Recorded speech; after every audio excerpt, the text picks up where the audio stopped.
What's going on, everybody? Today we have another walk around review. Today it's going to be a 2016 BMW M4 Convertible. The spec is beautiful on this, the car is beautiful, and I'm really going to enjoy showing you guys all around this car. So let's jump right into it. Hope you guys enjoy the video and let's get rolling.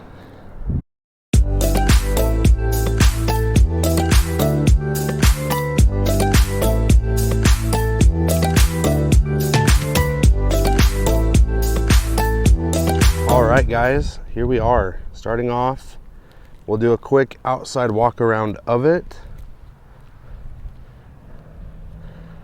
And then we're going to put the top down because it'll make reviewing this a lot better, a lot easier. I love the look of it, especially the front. It's super aggressive.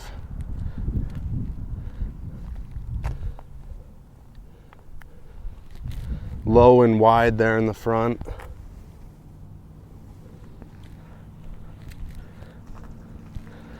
And I'll show you the trunk area really quick.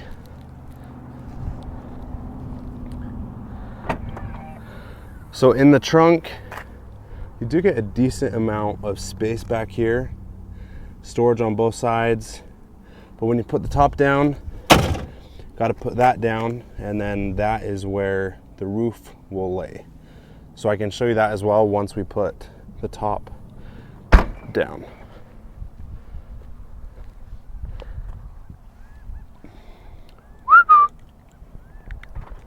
So just like most modern BMWs, it does have a smart key access, and on the key fob you have lock or unlock, lock, trunk, and then the alarm. You press this button and you get your regular key as well, but you can keep it right in your pocket. Walk up, unlock the door, start the car, and get rolling. So let's fire this up and we will put down the top. So to do that, you press this down and then it will do its function. I'll show you what that looks like on the outside.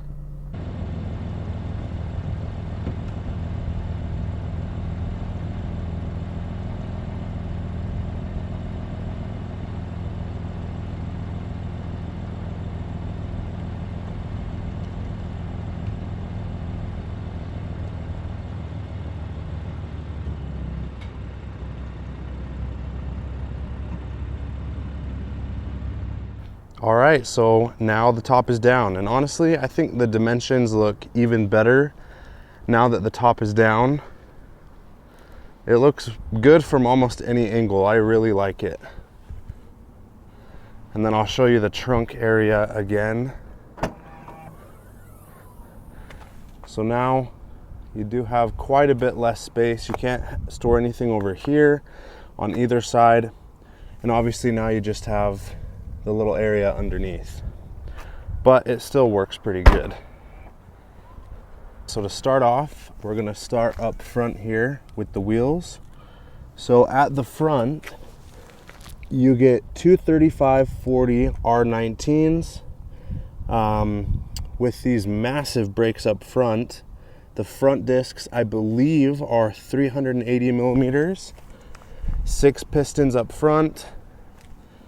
And in the rear you get two 75 35 ZR19s, and the rear discs are 370 millimeters. And the rear ones are 4 piston only. This car does have park sensors, quad exhaust. I love the styling on that back bumper as well. This car does take premium fuel. It has about a 16-gallon tank.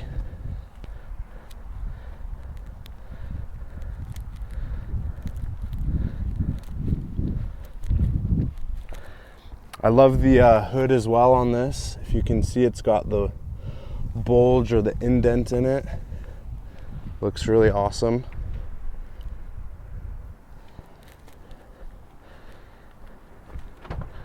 let's pop the hood. To do this, you pull this lever once and then twice, and that will release it. So underneath, there's no thing for you to try to pop with your fingers. You just pull that twice and it releases it all the way. Here is the beast. So this engine, it is a twin turbocharged inline 6-cylinder, 3 liters. In this car, because this one is not the competition, it's 425 horsepower and 406 pound-feet of torque. And it goes through a 7-speed dual clutch transmission, which is pretty smooth. This is also carbon fiber. Looks really nice. This engine is dirty, but the engine bay looks fairly nice. And this is how it sits in comparison with the front wheels. So it's either right above them or possibly a little bit farther back as well for better weight distribution. Now let's hop inside. So before we hop in the driver's seat, I'd like to show you first the passenger seat. So you do have some good storage here in the side. Harman Kardon sound system. Won't be showing you that though, because 2 of the speakers are blown. On the driver and passenger seat, this moves forward and back depending on how you want it. There's a little lever right there. Got your controls. Now to get in the back, if you look, there isn't a ton of leg room for the back passengers, but if you've got little kids or for very short people, it'll work. To get in the back, whether the top is up or down, you pull this right here. That'll bring the seat forward, and then you can either just try to jump in from there, or you can press this button on the seat, and that moves the whole front seat forward.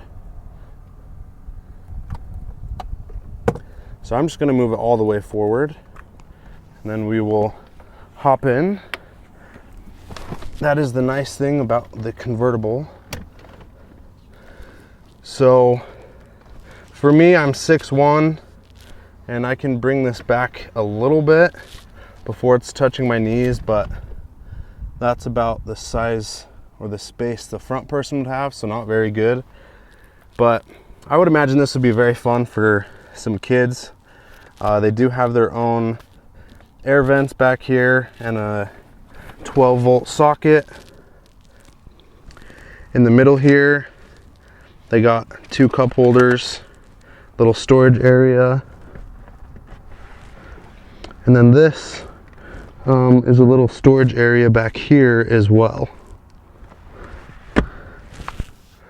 So again, not a ton of space, but still really fun for the family, or what I would use it for, honestly, because I mean, I don't have kids right now, but I would just use back here for extra storage. Obviously, you can't leave the top down and have a bunch of your stuff stored, but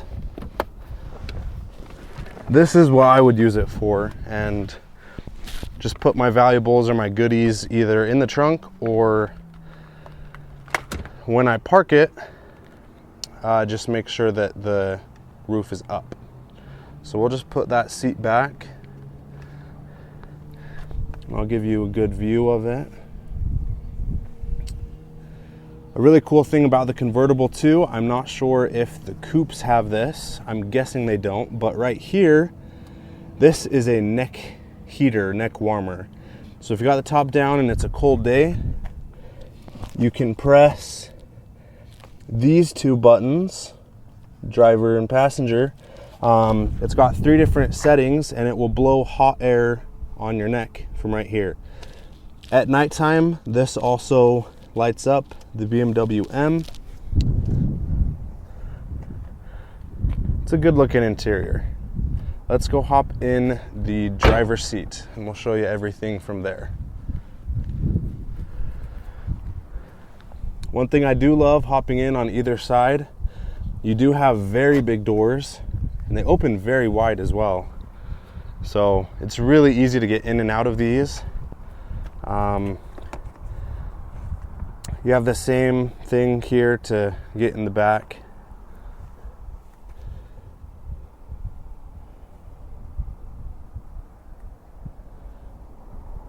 All right, let's hop in. So we're gonna start at the left side here. So this is where you have your lighting controls. Just keep on automatic. You have this beautiful steering wheel. It's very thick and I love the bolsters right here. It's a very nice feeling in your hand, very sporty.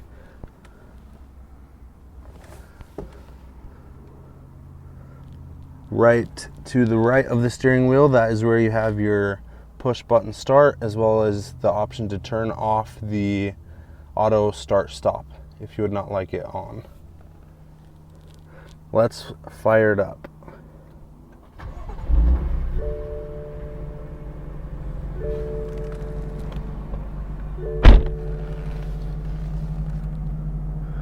So you have your speedometer on the left. That reads to 200 miles an hour.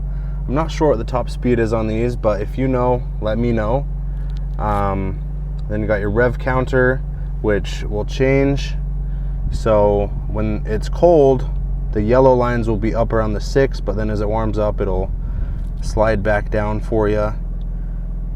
The bottom part of the screen is digital, but it's not very configurable. So right here on the stock, the left stock, the very end button, you press that and you can see it changes and gives you a little bit more information, but not a ton. And then on the right side, that's where you have all of your sport functions for the car, I guess you could say. So those are all controlled right here, right next to the shifter. So we'll go over those really quick. So this is your traction control.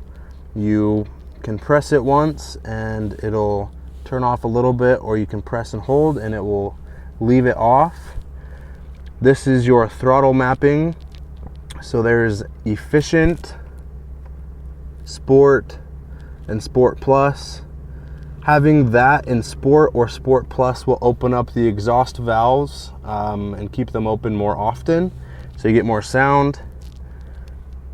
And then this is your suspension settings. So with that, you have Comfort, Sport, and Sport Plus. We'll keep that in Sport as well. This is your steering feel. So it'll tighten up and stiffen the steering feel. You get Comfort, Sport, and Sport Plus there as well. Very simple. And then right down below, that's your parking sensors, so you can decide if you want them on or not. This car also has a heads-up display. I'm not sure if you can see that in the road, like right there. It'll show you a couple of different functions, and I can show you a little bit of that, but you do have these aluminum shift paddles on both sides. They feel really good. Yeah, not too much to complain about there. This is your cruise control stuff right there. This, I cannot remember what it does. I'm pretty sure that M1 and M2 buttons, those you can set your different settings, so you can set up the car how you want with these different things, and then you can, at a tap of a button, it'll go exactly to your settings and what you want. And then this is more of your radio controls and everything. So your voice controls, volume up, volume down, you can call somebody, your mode. Yeah, pretty self-explanatory there. And then this button, let me see if I can get some music going, and I'll show you what that does. All right, so we got some radio stations pulled up, and now let me show you what this function does. So if you can see, again, we're looking right there at the heads-up display. If I spin that, because it's a little wheel, if I'm on the radio, it will give me different radio stations that I can choose from. If you're hooked up to your Bluetooth,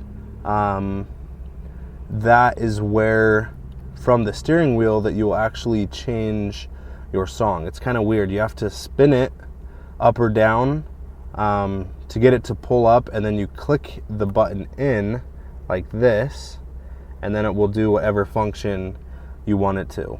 And I don't know all the features of the heads-up display or what it will show for you, but I thought that was, I didn't really like that, and it's kind of hard to figure out or find if you don't know that the function is there. But other than that, I mean, you have your blinkers, your blinker stalk, and your brights on the left, your wipers on the right. This does have automatic wipers, which makes it nice. One thing that is a little bit difficult in this interior, or makes it a little bit harder, is there's not very much room to like store your phone. I like to usually put my phone in the middle somewhere, but cup holders are too small. I can do that, but then it takes up both cup holders. This storage up here, if you go around a corner or anything like that, it comes flying out over here anyway, so that doesn't really keep it. I found I can keep it right here, and it won't really slide around or move away too much, but that's not really the best spot. So that's one design thing I don't like about the interior, is there's not a lot of there's not a good cubby for you to store anything in here, and this slides forward and back.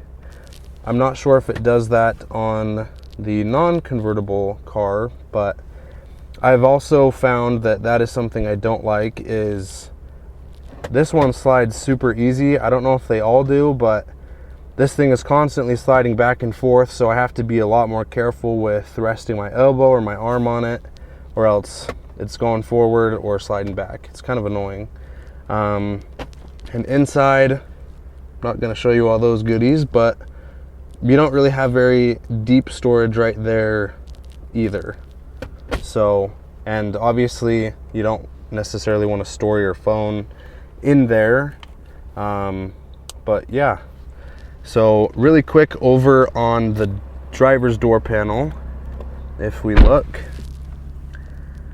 this is for your mirrors. You can fold them in, your 4 different windows, and then this button is pretty sweet. This will roll down or up all of the windows at once.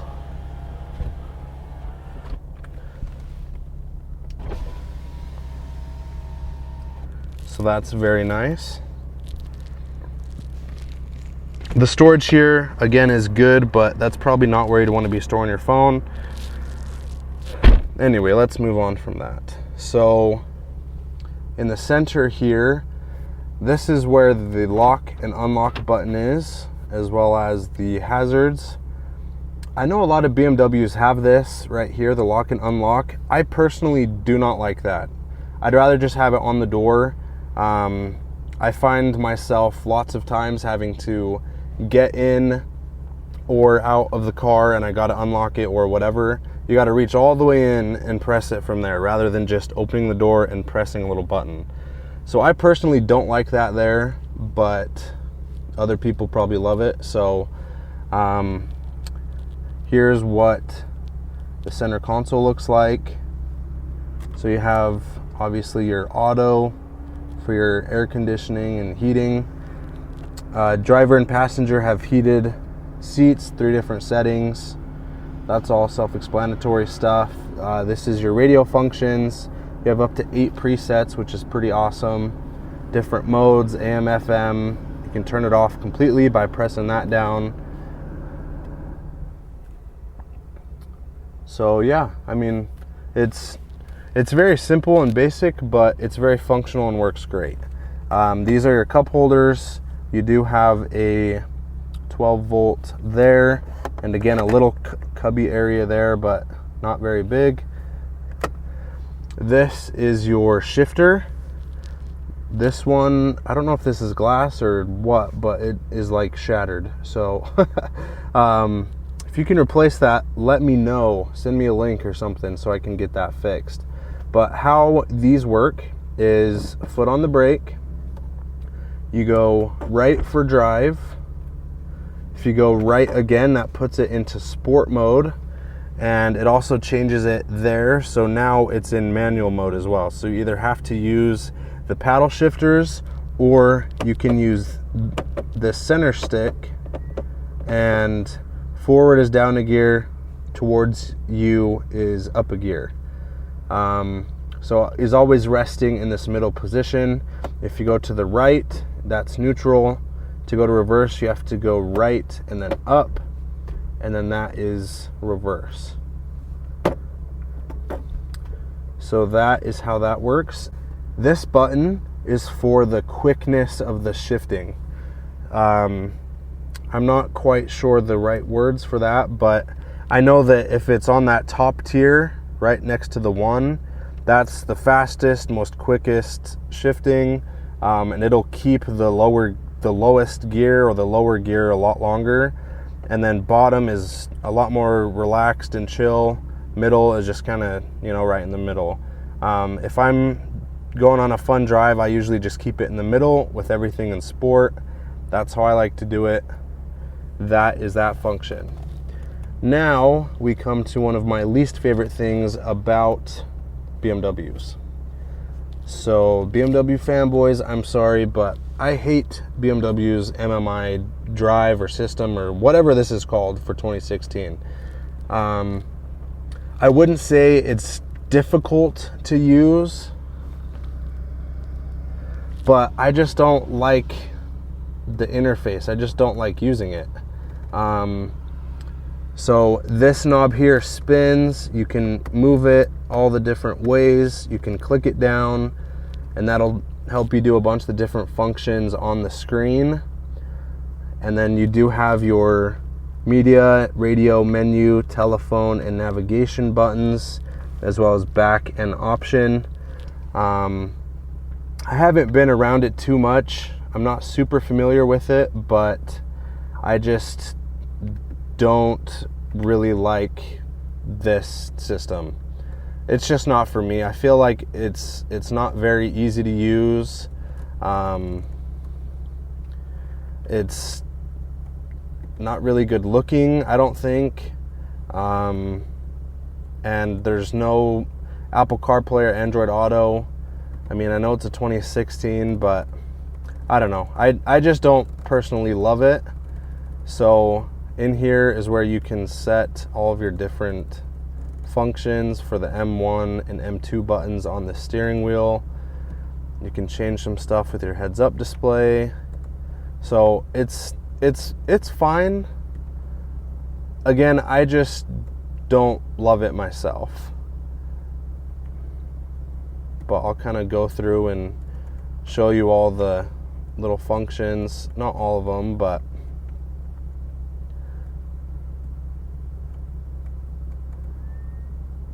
anyway, that's what it looks like. I'm not the biggest fan of it. I don't love it. I think Audi and Mercedes of this generation, this body, or like this year range, I think they look better. I think they hold up a little bit better as well. Something quick as well for anybody with an M3 or M4, or I think almost all of the BMW 3 Series or 4 Series and possibly more. You might be wondering, where is the parking function? How do I put it in park? Well, you don't. You do, but it's just very interesting. So you either have to leave the car in drive or in reverse, and then you just press the start-stop button, then you'll see it will go into park. And then you do have this parking brake as well, but that's how you put your car into park. It's very interesting. I don't really like that either, but that's okay. So back to what I was saying. I think the interiors of the Audis and Mercedes of this year do a little bit better job. I mean, this is a beautiful interior. I do really love it, if I'm being honest. It's very sporty feeling. I love the red. You do have nice red stitching everywhere. Carbon fiber on the interior. I love the steering wheel. I don't really have a lot against it, just not necessarily my favorite. This car is 74,000 miles. The seats are still holding up, but not in the greatest condition. I feel like the color has faded. If you look here, like this is loose. It's kind of wrinkly and the color's faded. This is the top. So I don't know. I mean, it's definitely holding up, but I feel like not as well as you would expect or want from a car of this price point. But it is still a very great car. All right, everybody. So I think that will wrap up this quick video of this BMW M4. A quick walk around. I have done some more videos of this car, and I will link their videos in the description, and I'll also have them pop up on the screen for you throughout this video.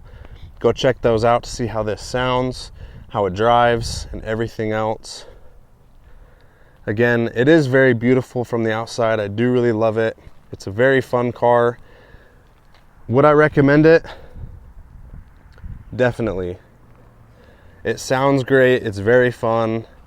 And I personally think for me, if I were to get this, I would have it in the convertible as well. I do love the look of the coupe, but I just think convertibles are really fun. And this one looks great. Thank you guys so much for watching. I really appreciate it. If you enjoyed this video, you can share it with a friend. Don't forget to like, comment, ask any questions, and most importantly, subscribe. Thank you guys so much, and we will catch you on another video.